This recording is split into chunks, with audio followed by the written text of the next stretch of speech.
नमस्कार,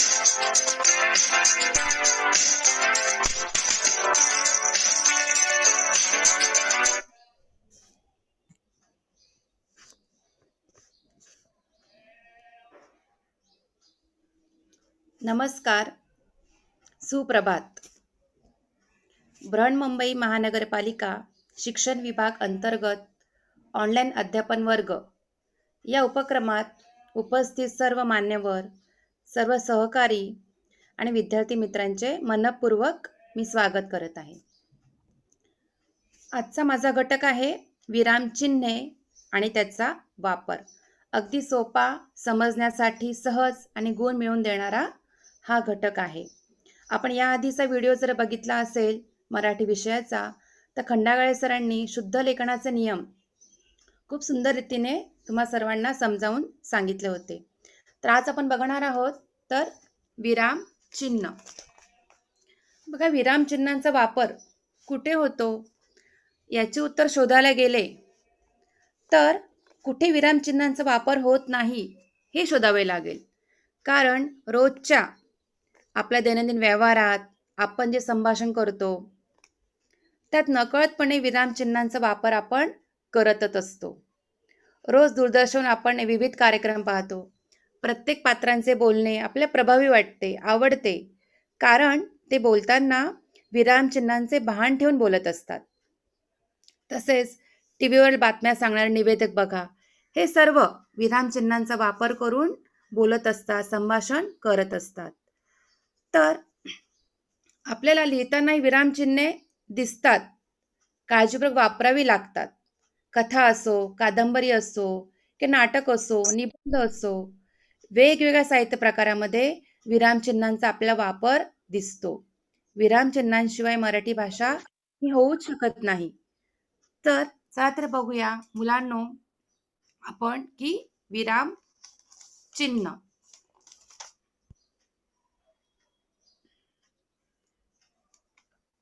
त्याआधी बघूया की विरामचिन्ह हा प्रश्नपत्रिकेमध्ये प्रश्न क्रमांक 4 या ठिकाणी विचारला जातो. यामध्ये पुढील 3 प्रकारे प्रश्न असतात. पहिला प्रश्न असतो की योग्य विरामचिन्ह वापरा. म्हणजे इथे तुम्हाला एक वाक्य दिलेलं असेल, त्या वाक्यात तुम्हाला योग्य ठिकाणी योग्य विरामचिन्हांचा वापर तुम्हाला इथे करावायचा असतो. दुसरा प्रश्न असतो की विरामचिन्हे ओळखा. तुम्हाला इथे तक्ता दिलेला असतो, तक्त्यामध्ये काही विरामचिन्ह असतात, ते विरामचिन्हांची नावं तुम्हाला ओळखायची असतात. तिसरा असतो चुकीची विरामचिन्हे बदला. कधी कधी जोड्या दिलेल्या असतात, विरामचिन्हासमोर नावं असतात, ती जोड्या चुकीच्या असतात, त्या आपण बरोबर करून विरामचिन्हांची योग्य नावं आपल्याला तिथे लिहायची असतात. अशा 3 प्रकारे तुम्हाला विरामचिन्हांवरती प्रश्न विचारला जातो. तर बघूया की विराम चिन्ह. विरामचिन्हांचा थोडा इतिहास बघूया की मराठी भाषा ही पूर्वी मोडी लिपीत लिहिली जाई. त्या लिपीमध्ये विरामचिन्हे नव्हती. अगदी संस्कृतमध्येही दंड असल्यास अन्य विरामचिन्हे नव्हती. मराठी इंग्रजी शब्दकोशकार मेजर थॉमस कॅन्डी यांनी मराठी देवनागरीत लिहायला सुरुवात केली आणि विरामचिन्हे ही पहिल्यांदा मराठी भाषेमध्ये वापरली गेली. असा विरामचिन्हांचा थोडासा इतिहास आहे. जर विरामचिन्हे नसती तर आपल्या भाषेचा खूप घोळ झाला असता, अर्थाचा अनर्थ झाला असता. त्याचे एक उदाहरण बघूया. एक उदाहरण बघा समोर. हे उदाहरण आहे एका पत्नीने बाहेरगावी आपल्या पतीला कामानिमित्त पती गेलेला आहे, त्याला एक लिहिले पत्र आहे. ते पत्र बघा समोर दिसतंय तुम्हाला. या पत्रामध्ये आपण पूर्णविरामाचा योग्य ठिकाणी वापर केलेला आहे. एक वाक्य संपल्यानंतर पूर्णविराम आहे. पूर्णविराम आल्यामुळे त्या वाक्याला एक अर्थ मिळालेला आहे. आपण बघूया. प्रिय प्राणनाथ, तुमची आठवण येते. माझ्या मैत्रिणीला मुलगा झाला. आजीला दवाखान्यात दाखवले. बकरीला 1000त विकले. सासूबाईंना दम्याचा त्रास होत आहे. पत्र थांबवते, तुमची पत्नी. आता हे आपण पत्र बघितलं, उदाहरण बघितलं. या पत्रात योग्य ठिकाणी पूर्णविरामाचा वापर केल्यामुळे योग्य संदेश समोरच्या व्यक्तीपर्यंत पोहोचला आहे. पण इथे आपण पूर्णविराम जर चुकीच्या ठिकाणी दिला, तर काय होऊ शकतं? ते पुढच्या उदाहरणात बघूया. सेम उदाहरण आहे. फक्त इथे पूर्णविराम हा अयोग्य ठिकाणी आल्यामुळे अर्थाचा अनर्थ होऊ शकतो किंवा गैरसमज निर्माण होऊ शकतो. बघा आता. प्रिय प्राणनाथ, तुमची आठवण येते माझ्या मैत्रिणीला. मुलगा झाला आजीला. दवाखान्यात दाखवले बकरीला. 1,000त विकले सासूबाईंना. दम्याचा त्रास होत आहे, पत्र थांबवते तुमची पत्नी. इथे काय झाला? चुकीचा मेसेज समोरच्या व्यक्तीपर्यंत पोहोचला गेला. म्हणजे आपल्या मराठी व्याकरणामध्ये विरामचिन्हांना खूप महत्त्व आहे. अन्यथा अर्थाचा अनर्थ होऊ शकतो. पुढे बघूया आता की विरामचिन्हे म्हणजे काय? बघा, जेव्हा आपण बोलत असतो तेव्हा मध्ये मध्ये थांबतो, बोलतो. या थांबण्याला विराम असे म्हणतात. आपण संभाषण करताना किंवा बोलत असताना थांबतो म्हणजे विराम घेतो. आणि लेखनामध्ये हा विराम वेगवेगळ्या चिन्हांनी दाखवला जातो. या चिन्हांनाच विरामचिन्हे म्हणतात. विरामचिन्हे एकूण 29 प्रकारची आहेत मराठी व्याकरणामध्ये. पण आपल्याला अभ्यासाला फक्त विरामचिन्हे एकूण 9 प्रकारची प्रमुख विरामचिन्हे आहेत. तीच फक्त आपल्याला अभ्यासायची आहेत. आता आपण बघूया आपल्याच 9वीच्या पुस्तकातील मराठी विषयाचे यंत्रांनी केलं बंड या पाठातील एक उदाहरण घेतले बघा. त्याच्या मदतीने आपण बघूया की विरामचिन्हांशिवाय वाचन आणि विरामचिन्हांसहित वाचन यात काय तफावत होऊ शकते. आता समोर तुम्हाला एक परिच्छेद दिसतोय, उतारा दिसतोय. इथे काय फक्त वाक्यांची मालिका आहे. सुरुवात केली आणि शेवट वाक्यांच्या मालिकेने केलेला आहे. इथे कोणत्याही विरामचिन्हांचा वापर केलेला नाही. कुठेही पूर्णविराम नाहीये, कुठेही स्वल्पविराम नाहीये, कुठे प्रश्नचिन्ह नाहीये. तर हे असं जर असेल तर आपलं कसं वाचन आपण करू? ते आपण आता प्रकट वाचन मी करते. मग ते बघूया आपण आता. दीपक स्तंभित होऊन पाहतच राहिला. बघतोस काय दीपक? अरे ही केवळ सुरुवातच आहे. वडील हसत म्हणाले. घेऊन गेले. हा रोबो फोन केवळ ध्वनी लहरीने काम करतो. वडील म्हणाले. म्हणजे मी नुसतं म्हटलं की मला तुमच्याशी बोलायचं आहे तर लगेच हा काम करतो. दीपकने विचारलं. बरोबर, माझ्याकडच्या फोनचा लाईट लागतो. 10 सेकंदात माझ्याकडून काहीच प्रतिसाद मिळाला नाही तर बजर वाचू लागतो. मी तिथं नसलो तर रोबोफोन जो काय निरोप असेल ध्वनिमुद्रित करतो आणि मी आलो की मला तो निरोप देतो, वडील म्हणाले. हे नुसतं वाचन झालं. पण त्या वाचनातून लेखकाला काय सांगायचंय हे काही मला समजणार नाही. पण हाच पॅराग्राफ जर आपल्याला विरामचिन्हांसहित असेल आणि त्याचं आपण त्याप्रमाणे जर प्रकट वाचन केलं तर त्याचा काय फरक पडतो हे आपण आता या विरामचिन्हांसहित वाचन करताना बघूया. दीपक स्तंभित होऊन पाहतच राहिला. बघतोस काय दीपक? अरे ही केवळ सुरुवातच आहे. वडील हसत म्हणाले आणि त्याला दुसऱ्या खोलीत घेऊन गेले. हा रोबोफोन केवळ ध्वनिलहरीवर काम करतो, वडील म्हणाले. म्हणजे मी नुसतं म्हटलं की मला तुमच्याशी बोलायचं आहे तर लगेच हा काम करतो? दीपकने विचारलं. बरोबर, माझ्याकडच्या फोनचा लाईट लागतो. 10 सेकंदात माझ्याकडून काहीच प्रतिसाद मिळाला नाही तर बजर वाजू लागतो.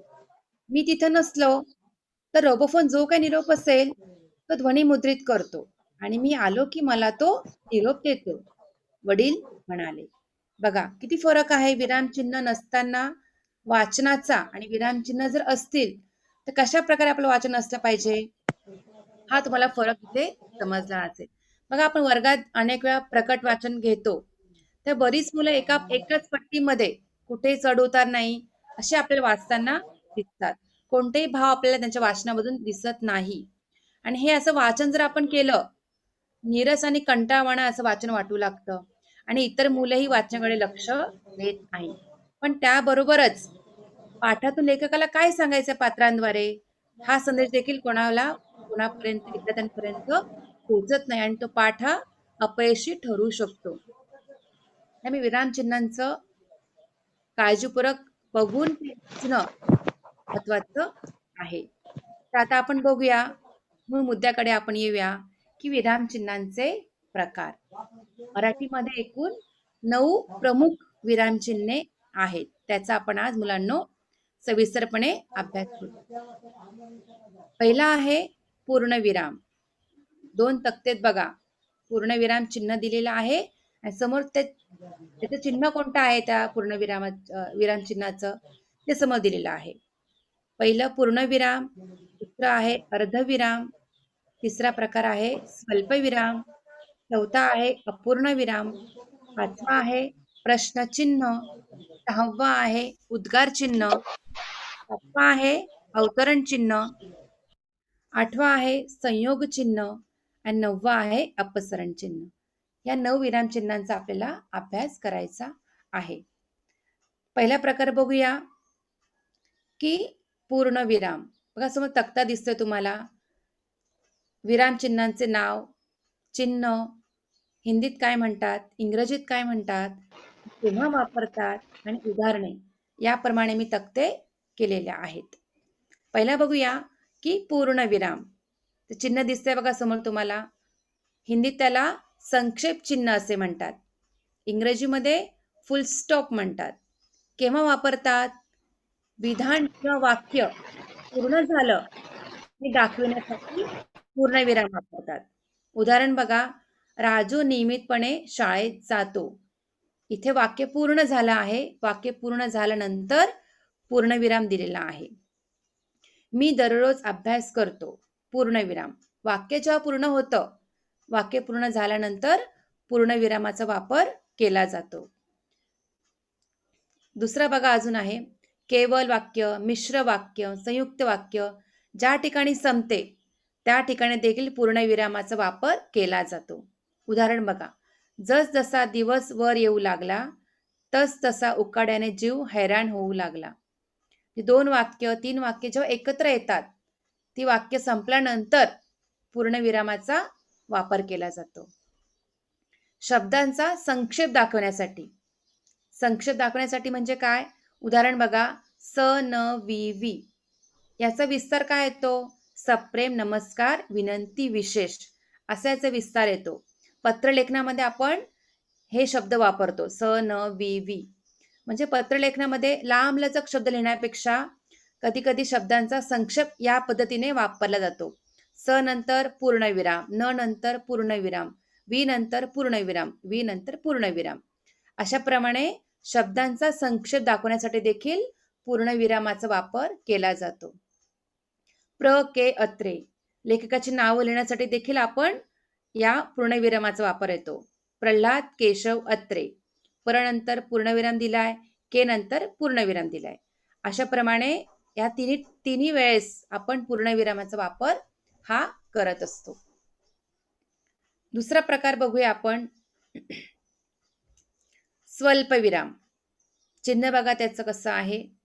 हिंदीत त्याला अल्पविराम असे म्हणतात. इंग्रजीमध्ये कॉमा म्हणतात. केव्हा वापरतात? तर नाम, सर्वनाम, विशेषण, क्रियापद हे एका जातीचे अनेक शब्द किंवा वाक्य एका पाठोपाठ आल्यास स्वल्पविराम वापरला जातो. उदाहरण बघा, आंबा स्वल्पविराम, केळी स्वल्पविराम, फणस स्वल्पविराम, द्राक्ष हे माझी आवडती फळे आहेत. म्हणजे एका जातीचे अनेक शब्द एका पाठोपाठ आले त्यावेळेस स्वल्पविरामाचा वापर केला जातो. संबोधन दर्शवण्यासाठी. संबोधन म्हणजे काय? जेव्हा आपण एखाद्या व्यक्तीला हाक मारतो तेव्हा देखील स्वल्पविरामाचा वापर केला जातो. उदाहरण बघा, श्रावण इकडे ये. श्रावण नंतर काय केलाय? स्वल्पविराम दिलेला आहे. बोलणाऱ्याचे उद्गार अवतरण चिन्हात दाखविण्यापूर्वी. बघा उदाहरण बघा, रमेश म्हणाला, स्वल्पविराम. आता काय करायचे? म्हणजे बोलणाऱ्याचे उद्गार जे येतात ते दाखवण्यापूर्वी वाक्यामध्ये स्वल्पविरामाचा वापर केला जातो. रमेश म्हणाला, स्वल्पविराम. त्याच्यानंतर मग अवतरण चिन्हामध्ये तो काय म्हटला, त्याचे उद्गार काय आहेत ते पुढे येणार आहे. अशा तिन्ही वेळेस स्वल्पविरामाचा वापर वाक्यामध्ये केला जातो. तिसरा प्रकार बघूया की अर्धविराम. चिन्ह बघा त्याचं कसं आहे. हिंदीत त्याला अर्धविरामच म्हणतात. इंग्रजीमध्ये सेमीकोलन असे म्हणतात. केव्हा वापरतात? दोन छोटी वाक्य जेव्हा उभयान्वयी अव्यय यांनी जोडलेली असताना अर्धविरामाचा वापर केला जातो. उदाहरण बघा, गड आला पण सिंह गेला. बघा, दोन वाक्य छोटी वाक्य जोडलेली आहेत आणि त्याच्यामध्ये दोन वाक्यांच्या मध्ये काय केलं आहे? अर्धविरामाचा वापर केला आहे. जे वाक्यात जेव्हा अन, किंवा, म्हणून, कारण, पण, परंतु हे उभयनवी अव्यय आले की त्याच्याबरोबर आधी हे अर्धविरामाचा वापर केला जातो. त्यामुळे लक्षात ठेवायचे उभयनवी अव्यय कोणकोणती आहेत? तर याप्रमाणे आहेत. अन, किंवा, म्हणून, कारण, पण, परंतु. दोन वाक्य जोडण्याची कामं ही अव्यय करतात आणि ह्या अव्ययांच्या आधी मग अर्धविरामाचा वापर केला जातो. एक विचार पूर्ण होत असेल पण वाक्य पूर्ण होत नाही, अशा वेळेस देखील अर्धविरामाचा वापर केला जातो. प्रश्नांची सर्व उत्तर येत होती पण वेळ उरला नाही. बघा, इथे पणच्या आधी आपण अर्धविराम वापरलेलं आहे. अशा प्रकारे अर्धविरामाचा वापर आपल्याला योग्य ठिकाणी योग्य वेळी करणं आवश्यक आहे. पुढे बघा, प्रश्नचिन्ह. सर्वांच्या परिचयाचा हा देखील विरामचिन्ह आहे. प्रश्नचिन्ह. चिन्ह व्यवस्थित बघा त्याने कसं काढलं आहे. याप्रमाणेच चिन्ह आलं पाहिजे. आपण कसंही चिन्ह काढतो तसं न करता व्यवस्थित चिन्ह कसं आहे त्याप्रमाणे आपण काढलं पाहिजे. हिंदीत त्याला प्रश्नचिन्हच म्हणतात. इंग्रजीमध्ये क्वेश्चन मार्क असे म्हणतात. केव्हा वापरतात? ज्या वाक्यात प्रश्न विचारला जातो त्या वाक्याच्या शेवटी. उदाहरण, ते म्हणाले, मी डबा का आणू? जेव्हा प्रश्न विचारला जातो, प्रश्न वाक्य संपलं की त्याच्यानंतर क्वेश्चन मार्क किंवा प्रश्नचिन्ह हे आपल्याला द्यायचंच आहे. प्रश्न आला म्हणजे चिन्ह हे आलंच पाहिजे. बघा, आपल्याला परीक्षेमध्ये प्रश्न विचारला जातो की उतारा दिलेला असतो आणि त्या उत्तरा आधी तुम्हाला प्रश्न बनवायचे असतात. आपण बरेच विद्यार्थी काय करतात? प्रश्न बनवतात पण फक्त प्रश्नचिन्ह द्यायचं विसरतात. त्यामुळे प्रश्न बनवायचं आलं, बनवणे हा प्रश्न आला की प्रश्नचिन्ह हे खूप आवश्यक आहे. त्याशिवाय तो प्रश्न पूर्ण होऊ शकणार नाही. अशा प्रकारे प्रश्न विचारल्या गेलेल्या वाक्यांच्या शेवटी प्रश्नचिन्ह आपल्याला वापरायचं आहे. ज्या वाक्यात चौकशी करायची असेल त्या ठिकाणी देखील प्रश्नचिन्ह वापरला जातो. अमेरिकेला कसे जायचे? बघा, इथे पण वाक्याच्या शेवटी प्रश्नचिन्ह दिलेला आहे. म्हणजे वाक्य संपलं, प्रश्न असेल, चौकशी असेल तर त्या ठिकाणी प्रश्नचिन्ह हमखास येतेच. पुढचा प्रकार बघूया मुलांनो, उद्गार चिन्ह. उद्गार चिन्ह. चिन्ह कसे बघा, त्याचं एक दंड आहे आणि खाली पूर्णविराम आहे. हिंदीत त्याला विस्मयादिबोधक चिन्ह असे म्हणतात. इंग्रजीमध्ये एक्सप्लेनेशन मार्क असे म्हणतात. हे केव्हा वापरतात? मनातील तीव्र भावना उत्स्फूर्तपणे व्यक्त करणाऱ्या शब्दांच्या शेवटी. इथे काय सांगितलं बघा, आपण आतापर्यंत जे बघितले ते सगळे वाक्यांच्या शेवटी होते, पण हा कधी वापरतात? शब्दांच्या शेवटी. उदाहरण बघा, अरे रे रे, तो नापास झाला. अरे रे हा शब्द आहे, या शब्दाच्या नंतर आपण उद्गार चिन्ह वापरलेलं आहे आणि त्याच्यानंतर पुढे वाक्य लिहिलेलं आहे. याप्रमाणे मनातील भावना म्हणजे राग असो, भीती, आनंद, दुःख, आश्चर्य हे दाखवण्याच्या भावना आहेत, हे जे शब्द आहेत त्या शब्दांच्या बरोबर शेवटी, वाक्याच्या नाही, शब्दाच्या शेवटी उद्गार चिन्ह वापरलं जातं. बघा, वाह, किती सुंदर आहे ताजमहाल. ते वाह नंतर आपण उद्गार चिन्ह वापरलेलं आहे, त्याच्यानंतर आपण वाक्य पूर्ण केलं आहे. असे अनेक शब्द आहेत. अरे, वा, शाबास, शी, अरे रे, या शब्दांच्या शेवटी आपण उद्गार चिन्ह हे घेत असतो. याप्रमाणे उद्गार चिन्हाचा आपल्या वाक्यामध्ये उपयोग करायचा आहे.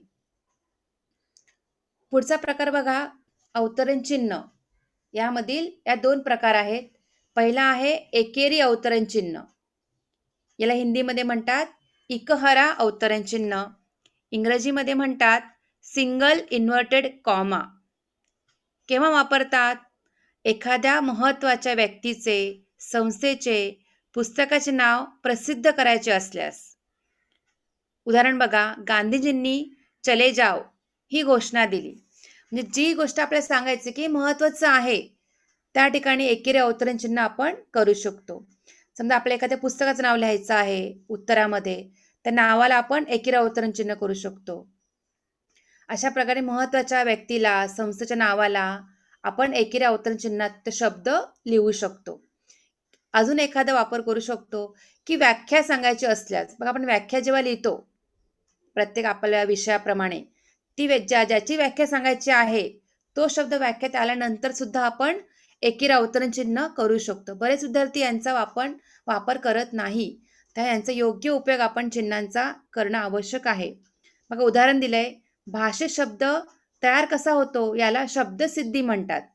बघा आता शब्दसिद्धी याची व्याख्या होती ना ही, मग त्या शब्दाला काय केलंय मी एकेरी अवतरण चिन्ह केलेलं आहे. म्हणजे अशा प्रकारे आपल्याला एकेरी अवतरण चिन्हाचा वाक्यामध्ये योग्य ठिकाणी योग्य वेळी वापर आपण करणं आवश्यक आहे आणि आपण तो केला पाहिजे.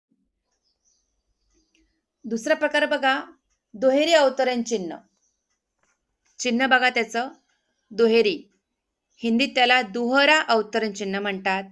इंग्रजीमध्ये डबल इन्व्हर्टेड कॉमा असे म्हणतात. आणि केव्हा वापरतात? बोलणाऱ्याच्या तोंडचे शब्द देताना वापरतात. जेव्हा उद्गार असतो, उद्गारात जे वाक्य आहे ते वाक्य, जितकं वाक्य उद्गारलेलं आहे, जे बोललेलं आहे ते सुरुवातीपासून संपेपर्यंत त्या अवतरण चिन्हाचा वापर केला जातो. उदाहरण बघा, शरद म्हणाला स्वल्पविराम, मी सहलीला येईन, हे त्याचे उद्गार होते. मी सहलीला येईल. मग मीच्या आधी अवतरण चिन्ह दिलेलं आहे. जेव्हा वाक्य संपल्यानंतर पूर्णविराम आणि पूर्णविरामानंतर आपल्याला अवतरण चिन्ह द्यायचं आहे. बघा इथे समजा प्रश्न असेल की मी सहलीला येऊ का, असं जर प्रश्न असता, शरद म्हणाला मी सहलीला येऊ का, इथे प्रश्नचिन्ह होता. मग इथे काय येईल? पूर्णविरामाच्या ऐवजी प्रश्नचिन्ह येईल. त्याच्या नंतर अवतरण चिन्ह कंप्लीट करायचंय. बघा अवतरण चिन्ह पूर्ण करताना लक्षात ठेवायचं आहे की पूर्णविराम असेल तर पूर्णविराम द्यायचा, क्वेश्चन मार्क असेल क्वेश्चन मार्क द्यायचा, त्याच्यानंतर अवतरण चिन्ह हे पूर्ण करायचं आहे. तेव्हाच ते आपलं बरोबर उत्तर येईल. दुहेरी अवतरण चिन्हाचा वापर करताना लक्षात ठेवायचं आहे की पूर्ण वाक्य संपल्यानंतर आपलं अवतरण चिन्ह कंप्लीट करायचं आहे. अशा प्रकारे दुहेरी अवतरण चिन्हाचा वापर आपल्याला करायचा आहे. पुढचा प्रकार बघूया की संयोग चिन्ह. चिन्ह बघा याचं कसं आहे, छोटीशी डॅश आहे, छोटी. याला हिंदीमध्ये योजक चिन्ह म्हणतात, इंग्रजीमध्ये हायफन असे म्हणतात. केव्हा वापरतात? तर दोन शब्द जोडताना. उदाहरण बघा, विद्यार्थी प्रतिनिधी, हे दोन शब्द आहेत, ते जोडताना आपण छोटीशी तिथे डॅश केलेली आहे. सुख दुःख या दोघांच्या मध्ये आपण छोटीशी डॅश दिलेली आहे. अशा वेळेस दोन शब्द जोडताना आपण संयोग चिन्ह वापरायचे आहे. ओळीच्या शेवटी शब्द अपुरा राहिल्यास वापरतात. जेव्हा आपण लिहित असतो, आपली ओळ संपते पण आपला शब्द अपूर्ण राहिला असेल, तो शब्द अपूर्ण राहिला असेल त्याच्यावर छोटीशी डॅश देऊन आपण शब्द पुढे कंटिन्यू पूर्ण करू शकतो. म्हणजे समोरच्या वाचणाऱ्याला समजतं त्या चिन्हामुळे की त्याने अर्धा शब्द हा पुढच्या ओळीत लिहिलेला आहे. अशा प्रकारे आपण या चिन्हाचा देखील आपण वापर केला पाहिजे. बरेच विद्यार्थी काय करतात, वाक्य अर्धवट सोडतात आणि पुढे लिहितात. तसं न करता या योग्य विरामचिन्हांचा वापर थोडा आपण वेळोवेळी करणं आवश्यक आहे. अशा प्रकारे संयोग चिन्हाचा वापर देखील आपल्याला करायचा आहे लिहिताना. पुढचा प्रकार आहे बघा, अपसारण चिन्ह. चिन्ह याचं बघा, आपण संयोग चिन्ह बघितलं त्यात डॅश छोटी होती आणि अपसारण चिन्ह थोडी डॅश ही मोठी असते. हिंदीत त्याला निर्देशक चिन्ह म्हणतात, इंग्रजीमध्ये डॅश असं म्हणतात. आणि केव्हा वापरतात? तर बोलता बोलता विचार मालिका तुटल्यास डॅश वापरलं जाते. उदाहरण बघा, मी गेलो पण, पुढे डॅश वापरली बघा इथे. स्पष्टीकरण द्यायचे असल्यास, उदाहरण पर्यटनाचे प्रकार, जे आपण अनेक टिपा लिहा असेल, संकलन स्पष्ट करा असेल, त्यावेळेस आपण ह्या डॅशचा वापर आपण करणं आवश्यक आहे. अशा प्रकारे अपसारण चिन्ह म्हणजेच डॅश आपल्या वाक्यामध्ये उत्तर लिहिताना आपण याचा वापर चांगल्या प्रकारे करू शकतो. पुढे बघा, अपूर्ण विराम. याला हिंदीमध्ये म्हणतात विसर्ग चिन्ह, इंग्रजीमध्ये कॉलन. आणि केव्हा वापरतात? एखाद्या गोष्टीचा खुलासा करताना. उदाहरण बघा, तुमच्या लक्षात येईल.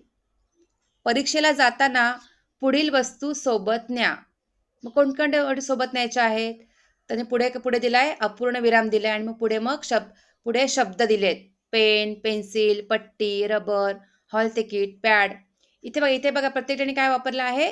स्वल्पविराम देखील वापरलेला आहे. म्हणजे एका जातीचे अनेक शब्द आले की आपण स्वल्पविराम देखील वापरतो. अशा प्रकारे आपल्याला अपूर्ण विरामाचा वापर करायचा आहे. एखाद्या गोष्टीचे उदाहरण देताना भारतात मुख्य 3 ऋतू, अपूर्ण विराम, उन्हाळा, पावसाळा आणि हिवाळा.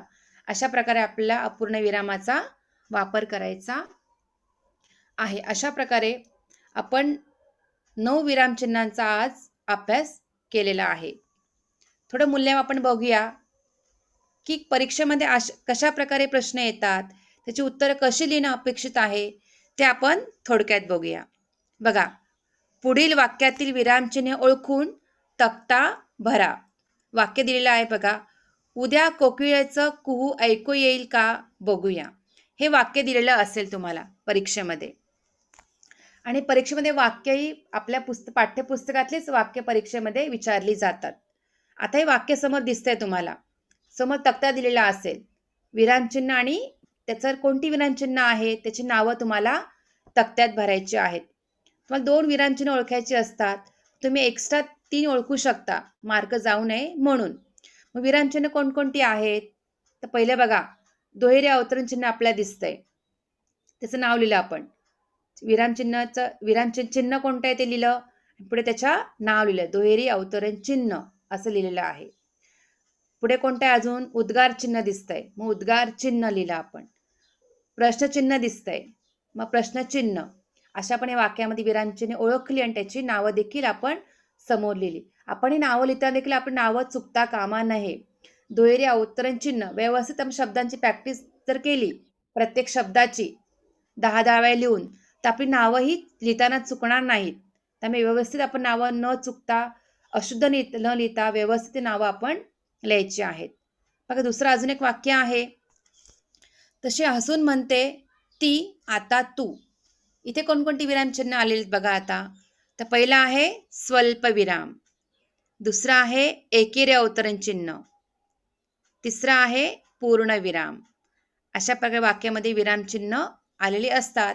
ती आपल्याला ओळखायची असतात आणि व्यवस्थित ती आपण शुद्ध आपल्याला ती लिहायची असतात.